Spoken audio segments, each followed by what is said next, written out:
The social constructivist approach to teaching focuses on the idea that students construct knowledge and learn from working with others.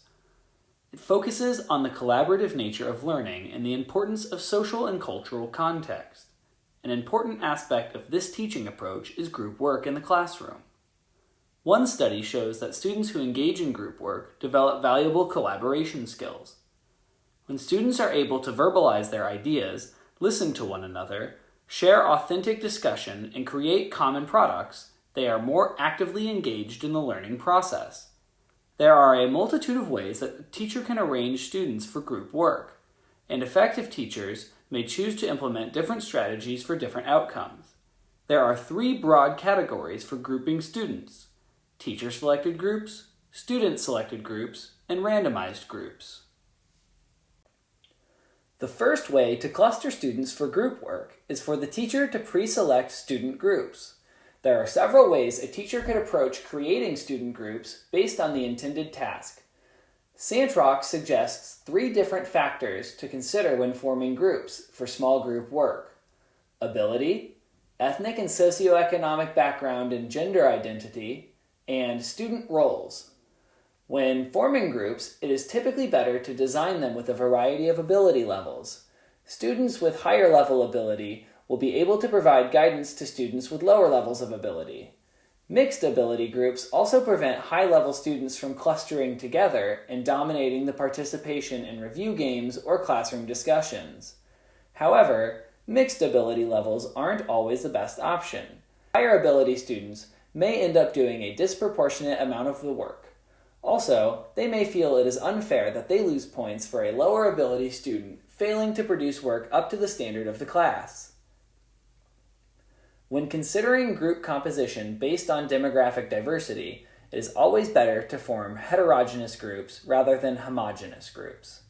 When students are grouped in such a way that each group represents a diverse blend of socioeconomic statuses, ethnicities, and gender identities, it helps students develop a sense of equality and acceptance.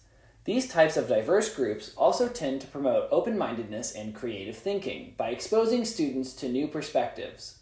One potential problem to prevent is creating groups with only one minority student, which can make them feel isolated. Also, teachers should be aware that when male and female students mix, male students tend to dominate the conversation, so promoting female participation is important in establishing equality in the classroom. The final thing to consider when forming groups are the roles that each student will fill. Santrock lists 9 possible roles to be filled in a group. Not every role needs to be filled in every group, and many students are capable of playing multiple roles. These act as general qualities to associate with students so that skill sets within a group complement one another. Encouragers bring out reluctant students and act as a motivator. Gatekeepers equalize participation across the group. Coaches help with academic content. Checkers make sure the group understands the material. Taskmasters keep the group on task. Recorders write down ideas and decisions that the group makes. Quiet captains monitor the group's noise level. Materials monitors obtain and return supplies to the classroom. Not every student will perform these roles naturally, but this can be a helpful guide to creating balanced groups. The second type of grouping is student-selected groups. Allowing students to select their own groups provides them with an opportunity to take agency in their own education. Students who are allowed to select their own groups will likely have a higher level of enthusiasm and engagement. Self-selected groups also tend to result in better communication, as students will typically pair with people they already know. In fact, one study found that while differences between grouping methods were minor, student-selected groups displayed superior group dynamics and greater student satisfaction. However, this study was performed with college upperclassmen and may have failed to find some of the potential pitfalls of student-selected groups in the high school classroom. For instance, students may pair with friends who encourage unruly behavior. Unpopular students may have trouble finding a group, which could lead to a feeling of isolation. In fact, some research has shown that student-selected groups tend to be less task-oriented. Interestingly, while students tend to claim they prefer student-selected groups over other grouping methods, one survey found that 40% of students reported that their worst group work experience resulted when they formed their own groups, while only 22% reported that their best group work experience resulted from student-selected groups. The final way to group students is randomly. Planning groups takes a significant amount of prep time, and sometimes student-selected groups aren't viable.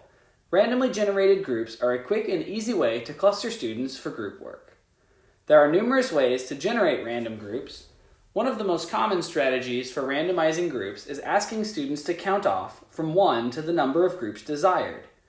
Other strategies involve using randomizers, such as drawing names from a hat or pulling sticks with names on them from a cup. With these tools kept on hand, it is simple and quick to create impromptu groups for short on-the-fly activities. There are also apps and websites that will randomly generate groups. In fact, the only limit on creating random groups is one's imagination. Random groups, however, do have some downsides. When creating randomized groups, some students may potentially be placed in problematic pairings. Also, randomized groups can't be intentionally constructed to maximize student engagement and may not be as beneficial as other options. Despite these potential issues, one study found that students grouped randomly performed as well as self-grouped students or students grouped by a teacher. Group work is an incredibly important factor in a quality education.